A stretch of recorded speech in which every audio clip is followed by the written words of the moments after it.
So what do you think, now that we're gathered together, it's kind of nice to be able to talk about the things that we find important for Families in Focus that we offer our clients. What kind of things do you think we offer them that's different out there, other than other people? I think when clients first come in to our office, some of them are unsure of what to expect, because maybe their first time coming and talking to someone about their problems.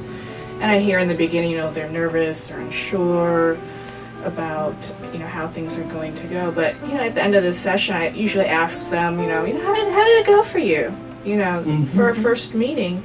And they say, you know what, Linda, is like, it wasn't as bad as I thought it was. I feel comfortable. I feel like I feel engaged. I felt like, that you listened, and you show that you're caring and compassionate, and that you validated, what I'm going through. And I just try to create a positive client experience. I mean, it's so important.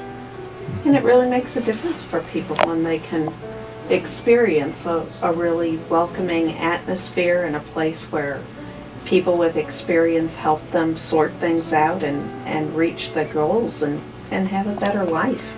So it can really make a difference. I think it's important too that we give them like maybe some direct activity while they're not here as well. Maybe giving them direction that they can practice outside of us. So I might see a couple sometimes and give them homework, for instance. Do you find that important too? Or? Oh yeah. And I mean, I think if you give a behavioral assignment, then the client leaves at the end of the first session and they come back and they can tell you how it went. And I think there's a lot of ways to be supportive regardless of the outcome of the assignment, because you're going to get information as a therapist, and also the client is going to find out that you're non-judgmental, that you're friendly, and you're empathic based on your responses to how they did on the assignment.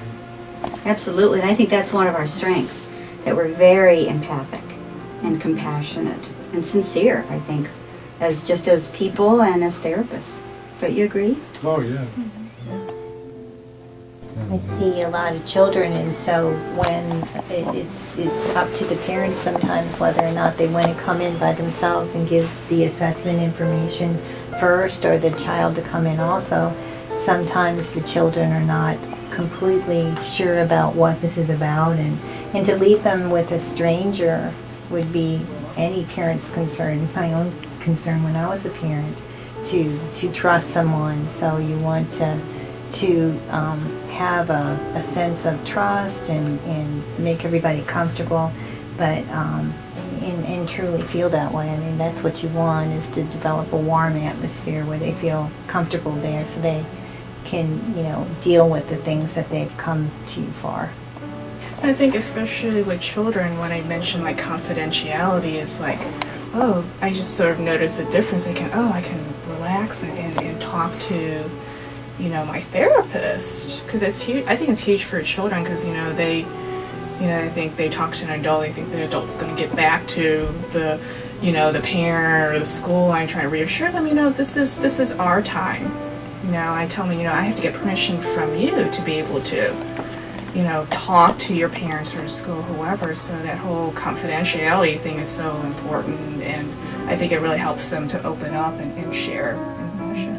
And I think, people come in with a degree of fear, and I think being gentle and attentive, listening to what they're saying, that really gets people past that fear and sort of relaxed and plugged in, and like, I can talk to this woman or I can talk to this man. They're actually being gentle enough and non-judgmental enough that I think I can talk to them. And I think that's been my experience. It's just really, as a man in particular, being gentle.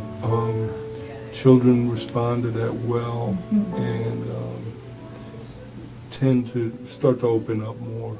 Especially with teenagers, because I know you work a lot with teenagers. Do you find that really important, that that you're non-judgmental, and that you really let them know that you're on, that you're going to help them, not on their side necessarily, but you're really out there for them, with them? Yeah. I mean, I think the teenagers, it goes beyond just understanding, but also letting them know that you're human, you're not their parents, you're not their teacher, you're not their principal, you're not this authority figure that is there to get them in trouble, but you're actually there to understand them, care for them, and then maybe give them some ideas to change if and when they're open to that.